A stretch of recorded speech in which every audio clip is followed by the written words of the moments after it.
غزل المحله هو زعيم الكره في الدلتا. يا ترى بقى مين زعيم الدلتا في الفرايد تشيكن؟ انا ويزو، وده مولو بروست. البراند ده يا جماعه غرق المحافظات فرايد تشيكن ب9 فروع، وبدايته كانت في طنطا. فانا جاي النهارده اجرب الفرع العاشر ليه الجديد في المهندسين. شايفين قطعه الفراخ دي؟ تيجي متبله وفريش يوم بيومه، ينزل بقى بيها في البريدنج كده تتدلع، وبعدين ننزل بيها في الزيت، بعدين نطلع بيها من الزيت ذهبي ومدملكه. هي فين الاجنحه؟ نسيت اقول لكم ان وجبات مولو بروست كلها ما بينزلش معاها اجنحه، بس انت لو بتحب الوينجز ممكن تطلبها كابيتايزر لوحدها. وبجد يا جماعه التتبيله واصله لحد جوه، وطعم السبايسي بتاعها فعلا مميز. براندات قليله قوي اللي بتعمل رز مبهر مع الفرايد تشيكن. يا جدعان فرايد تشيكن يعني رز مبهر. وفي منه ريزو بصوصات كتير، تايجر، باربيكيو، رانش، توميه، وكمان جبنه. وانا بالنسبه لي الرز ما يحلاش غير مع قطع الستريبس المدملكه الحلوه دي، واللي كمان حبيت اعمل لها ديبنج في الصوص المولو بتاعهم المميز ده. غير ان عندهم فرايتي من الصوصات، اي صوص هتحبه هتلاقيه هناك. ولقيت كمان عندهم سندوتشات زي المولو سموك، سندوتش فرنساوي قطع الفراخ باظه منه، وكمان سندوتش المولوتوف اللي جواه صوص مولع نار،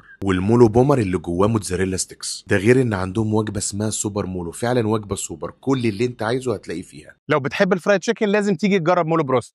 يلا جوه.